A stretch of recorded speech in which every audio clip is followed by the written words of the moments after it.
En este caso o en esta videofluoroscopia revisaremos un paciente con paladar hendido submucoso.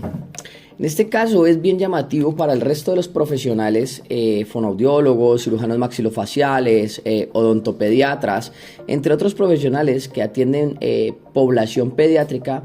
Es un reto siempre identificar cuando hay un paladar hendido submucoso. ¿Por qué? Porque la misma mucosa o la tela del velo del paladar cubre la hendidura y pues genera una dificultad para identificar si hay una ausencia o no del velo. Anatómicamente muchas veces se suele ver que el paladar no sube ni baja adecuadamente.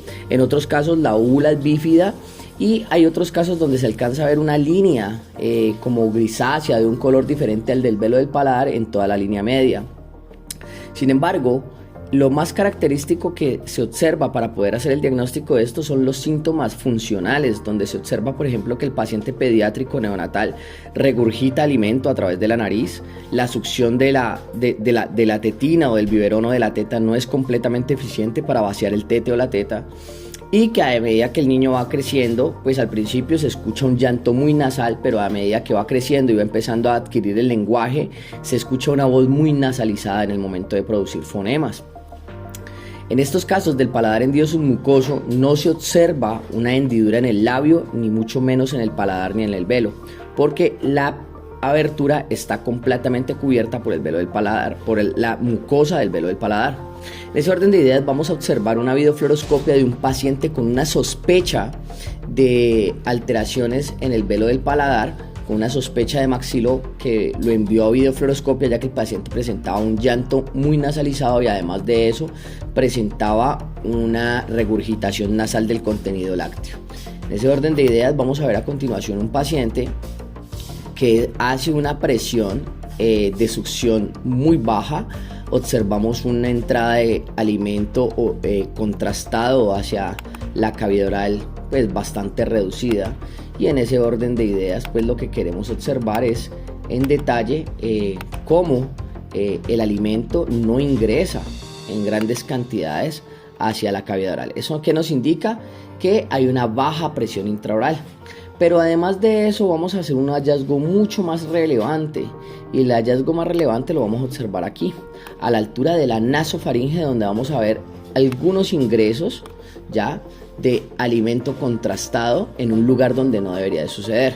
¿Por qué? Porque a pesar de que el velo del paladar se mueve y la base de la lengua hace un efectivo ascenso lingual, ya lastimosamente el velo del paladar no tiene la competencia adecuada para elevarse. Miren, la base de la lengua funciona muy bien, pero el velo del paladar no funciona adecuadamente y alcanzamos a ver ingreso de contraste en toda la nasofaringe.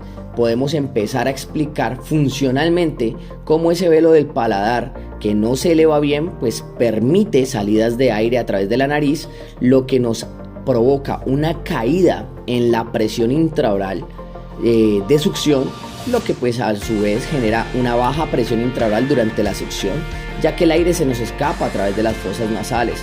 ¿Cómo se nos escapa a través de las fosas nasales? Pues por el mismo lado por donde se está viniendo el contraste. Cuando el contraste alcanza a ingresar hacia la cavidad nasal por la nasofaringe, también el aire continuamente se está saliendo por la nariz, lo que genera que la capacidad de ingreso de contraste hacia adentro de la boca sea muy reducida y genere una fatiga muy elevada en el paciente. Entonces vamos a continuación a darle a la siguiente escena, donde vamos a poder observar de manera continuada al paciente intentando succionar el alimento.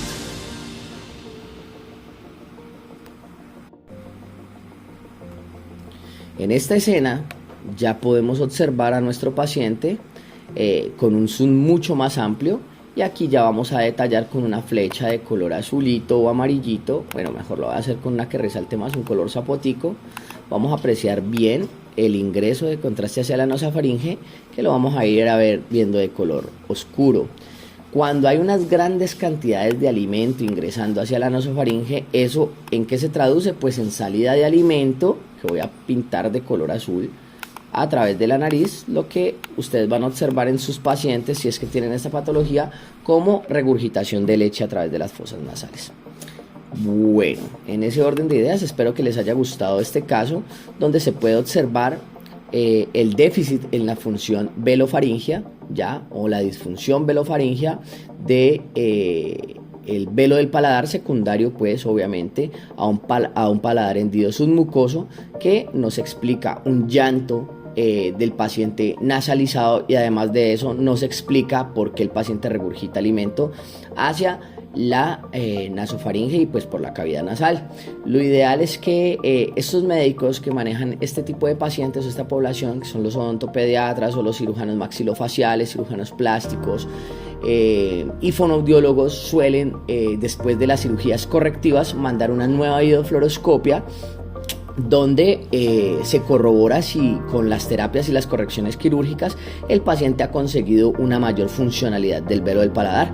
En esta escena vamos a poder apreciar en mayor nitidez el ingreso, como se dan cuenta, de contraste hacia la nasofaringe. Mírenlo aquí, se ve de color negruzco. Voy a continuación a devolverme lentamente, voy a ir cuadro a cuadro, miremoslo aquí. Vamos a ver cuadro a cuadro cómo el paciente, a pesar de tener bajas cantidades de alimento, miren que es muy escasa la cantidad de alimento, aún así podemos observar aquí detalladamente pues el ingreso de contraste, que es de color negruzco, ya hacia la nasofaringe. Eso también explica por qué a esta altura estos pacientes presentan infecciones del oído medio. Recordemos que a esta altura, casi que en medio de estas dos flechas, está la trompa de Eustaquio, ¿ya? Y la trompa de Eustaquio, ¿qué es? Es un canal que conecta la faringe con el oído medio. Lo voy a pintar de otro color.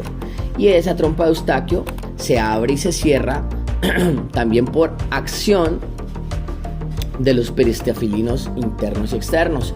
Entonces, si estos peristafilinos están disfuncionales, secundarios pues a la patología de base del paciente, obviamente van a facilitar el ingreso de entrada y salida de contenido lácteo o alimenticio hacia el oído medio, y esto puede repercutir en otitis de oído medio durante la infancia si no se corrige la normalidad. Espero que les haya gustado este caso. Un abrazo, bendiciones. No olviden suscribirse a mi canal y asimismo activar la campanita para que el canal les esté avisando continuamente cada vez que subamos nuevos casos.